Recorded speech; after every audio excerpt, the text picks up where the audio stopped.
Good evening.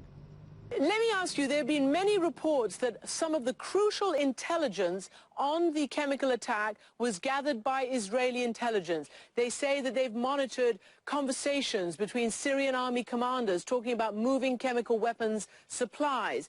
What can you tell me about that and about how and whether Israel would be able to gather that intelligence? I can promise you that Israel is covering Syria from intelligence point of view in a very efficient way. And when I heard Secretary of State Kerry speaking 2 nights ago with such a confidence about who employed the chemical weapon, I knew that the American intelligence agencies gave him a very good report and analysis based on all the collections. And since the two countries are cooperating, sharing data and analysis, I'm sure the Israeli input was very significant. So you believe that Israeli electronic surveillance could have picked up these conversations between these commanders? Yes, it is a very reasonable assumption. I'm saying that the American intelligence community is very, very careful after Iraq 2003. And I know personally most of them. I know personally General Klepper, who is the DNI. And once again, when I hear the determination of Secretary Kerry, I know that the intelligence is very solid. And when he said that Assad have done it, I think the American public and the international community should trust that this is a very reliable intelligence. All right, well, that is from your unique vantage point. Let me ask you this then. If there is a U.S.-backed, French, English-supported strike on Assad, is that good or bad for Israel? Israel is not part of this civil war and not part of this attack.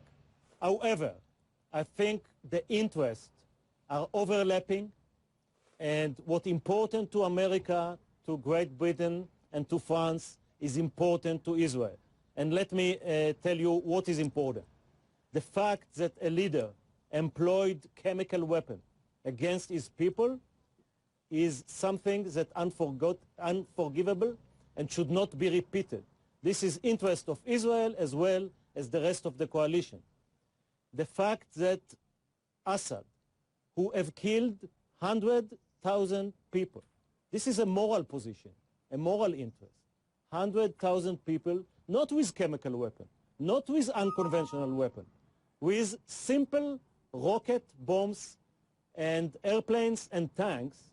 This man should be punished. In that case, what does the U.S. and whoever coalition partners it manages to gather, what do they need to do to make that strong signal that you are calling for? Because up until now, the public sort of sphere is full of the notion of limited strikes on maybe some airfields, on some weapons depots, but not wide-scale strikes to topple the regime or seriously degrade the regime's military capability. What should the U.S. do?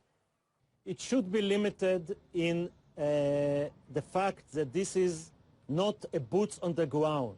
It's not another war in a Middle East country that you have to send your Marines and army.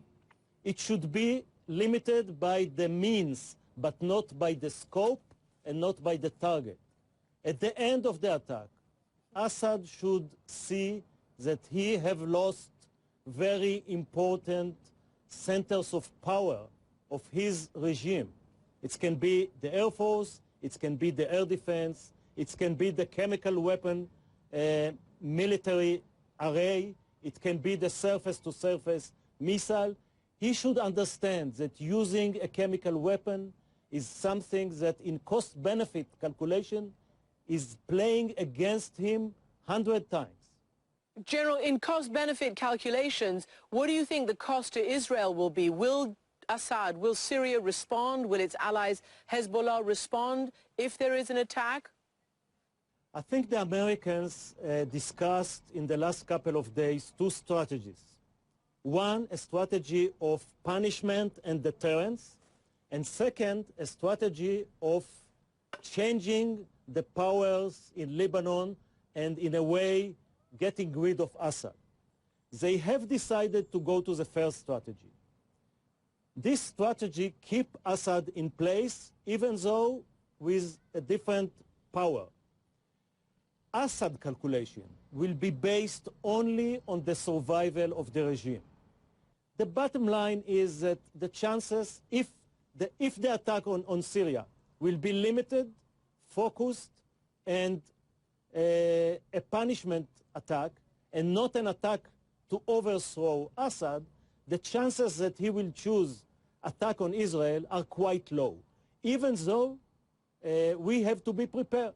We have to be prepared because this dictator already proved that he not always play according to a rationale that we exercise. On that note, General Yadlin, thank you very much for joining me.